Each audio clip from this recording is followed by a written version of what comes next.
wait to see that if I put it in a kiln, I wait and see that there's absolutely no moisture coming out of the kiln before I even bother checking. And a lot of times, even when I see no moisture coming from the kiln visually, a lot of the pieces are still at anywhere between 15 and 10%.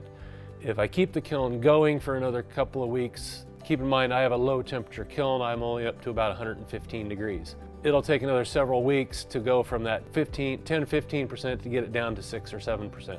Here in Southern Oregon, pretty much air dried, you're only gonna get to 10% anyway, because that's pretty much our ambient average moisture. I've had pieces sitting around for 10-15 years, threw a moisture meter on them, they still read 10%.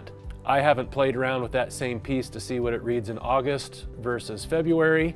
I'm sure there's a little bit of change, but not a lot. Once the tree moisture is gone, that is the true tree water that leaves the wood.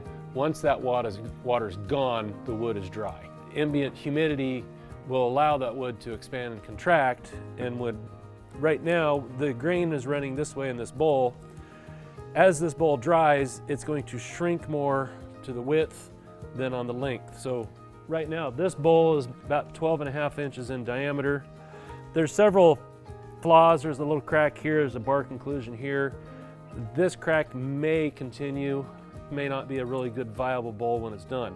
But I would anticipate this 12.5 inch bowl will shrink to about 12 to 11 3/4 wide, and it will stay, right now it's 12.5, it'll probably still be 12 3/8, 12 1/4 once it's done. It may not even shrink at all due to the width, because as it collapses in, it'll actually push out.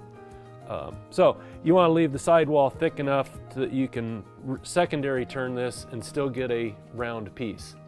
Different species of wood have much more variances of travel. Madrone, Pacific Laurel, is one of the biggest range of movement woods I've ever seen. In fact, if I did the same bowl in Madrone, I may not get a complete circle out of this after it's dried. It will warp that much. So walnut's one of your more forgiving woods. It has almost the least amount of movement in it, and it's also one of the prettiest woods.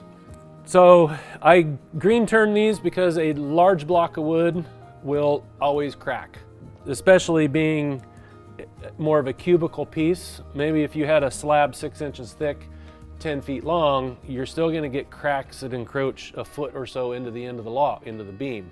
Because this is the same width as it is length, if I left this as a square block, even putting sealer on it, it's still going to crack, because as the wood shrinks, it's pulling from all directions, and basically it comes down to the strength of the lignin in the wood.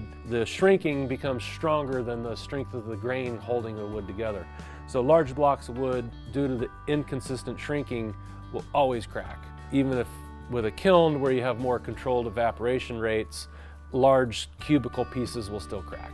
That's why when you mill lumber, I'm milling a bowl instead of milling a flat board. If you can get this bowl dried, once it's dried, you're going to have a more consistently shaped bowl. Not only will this bowl shrink in width, it will also cone out to where this will no longer sit on a flat bottom. So you go through all that work to turn a bowl, and then it warps later and you have a bowl that rocks. Other ways to avoid that is to carve 3 feet so it stands on a tripod.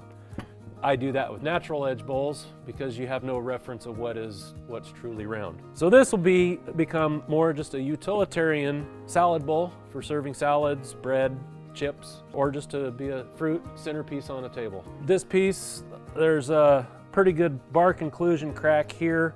It doesn't go very deep, so I could core out, get another bowl out of this. It's so small, I don't think it's worth my time as a professional turner to pursue the time to get a little 6-inch bowl. If this was a burl or a really super exciting piece of wood, you bet I'd chase that third bowl. Right now, I'll just mount this back up. I'll turn a foot here, and I'll turn this away, and I'll make this about a 1-inch or 3/4 inch bowl. And then you actually could have a nesting set. So these will get sealed up and probably go in the kiln on the next batch.